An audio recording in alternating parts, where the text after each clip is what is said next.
Guys, welcome back to Broke Not Broken, and I'm going to do another tiny library run today with you guys. I'm just going to deliver some books. I found some new little libraries in Cannington, Ontario that I'm going to visit, and I'm also going to do a little run to the hub, see what they have in store for Easter, and just peruse with you guys. I might find some treasure, I might not, but we're going to do this together. I did, in fact, finish the banned bookshop of Maggie Banks. It's really good. It will be going into a local book library, tiny library, for other people to enjoy, as well as all these books in here that I've read and loved. Okay, I found this little tiny library near the arena, and it looks like Lego, and it's so cool. Now, it does have the tiny library placard on it, which means you can find it on the map, but it's so cute. We're just going to check out and see what they have, and I'm going to donate books anyway if I don't find something that interests me, but we're going to go look. So this is what we're donating. Little self-help, little prayer book, book I just finished, Demarius. Didn't find anything that I would read, but I did donate those 4 books to them. To box number 2, and we're going to see what they have. I'm also going to donate regardless because I have too many books kicking around.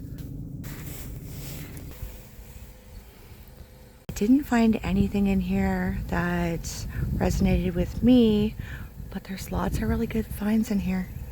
Now this book box, as soon as Liddy leaves it, is getting "You were born for this? He's just not that into you. Girl, stop apologizing. And girl, wash your face." This one is super cute. Let's see what's in here today. Regardless, they're getting books from me. Song for Dark Times looks interesting.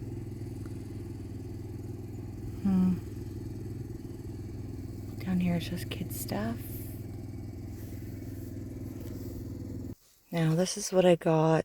The Long Way Home by Louise Penny. And Ian Rankin's A Song for the Dark Times. Remember the Whoville house? They put up a huge display here in Cannington for every season. And they have even a cutout for the Easter Bunny. This is so sweet and I love it so much. Now we're back at the Lavender Book House and there's people walking about. So I'm going to try to stealthily do this. I still have 4 books left in my stash. Actually, I have 5. I have The Night Country Duology, The Magic, The Case for Christ,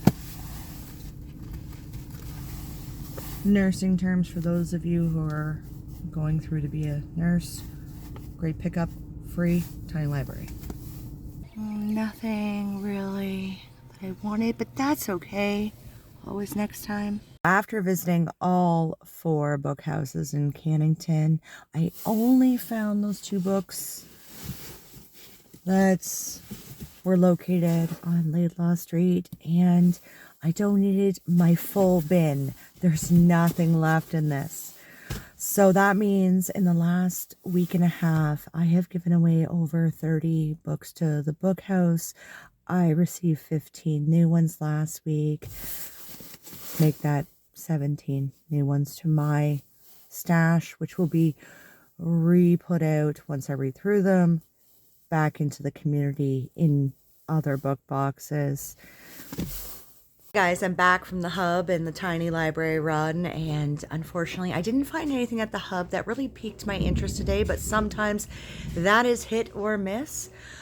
It is a really rainy day. We're currently having a thunderstorm here, and I wanted to share some really sad news. Unfortunately, Lucky, my chicken, was taken out by a minx overnight. I know, heartbreaking. So I'm going to have to redo the pen in order to stop that from happening and get myself some new chickens so I can restart my dream of having a tiny farm. I do apologize for the thunder and lightning storm that's going on behind me. We are in the midst of our rainy season here in Canada, and the weather is completely unpredictable most days. That's why I haven't shot any garden videos. I still have a little bit of snowscapers on my yard, but we have been doing light cleanup. I also haven't done any indoor planting. I know, blasphemy, Shannon hasn't planted seedlings. Well, there's a reason for that. I have 4 cats, and they seem to destroy everything I try to plant in the house. So I'm going to just pick up seedlings from local growers and do it that way. And anything I can sow directly in ground, we're going to do that together. Now, does anybody else feel like they're Rocky Balboa, constantly fighting against a bigger power that you have no control over, but you're the underdog? I feel like that constantly, and the reason that I am doing these little charity runs, giving away stuff and helping people, is actually helping my heart not concentrate on things that are horrifying in the news, and focus my efforts towards things that bring me joy. Now, if that sounds like you, please please like and join my channel, because I am not about looking at the world as it is. I'm looking at it as it can be. Sorry, I got distracted by a cat here out the window that's running from the rain that's just soaking him. Okay, the current book I need to finish, I only have 50 pages left, is The 5 Habits of a Woman Who Doesn't Quit by Nikki, and I have a really hard time with her last name. But anyway, this book is not something I would typically pick up, as it is about the book of Ruth. It is biblical inspired. It's her interpretation of how Ruth never gave up on her travels and on her people and her faith. Now, it's also talks about grace, and I make jokes, and it was a long running joke with my mom and dad that I was going to name my middle son Grace because I didn't have any grace. Well, I learned in reading this book I have a lot more grace than a lot of people out there.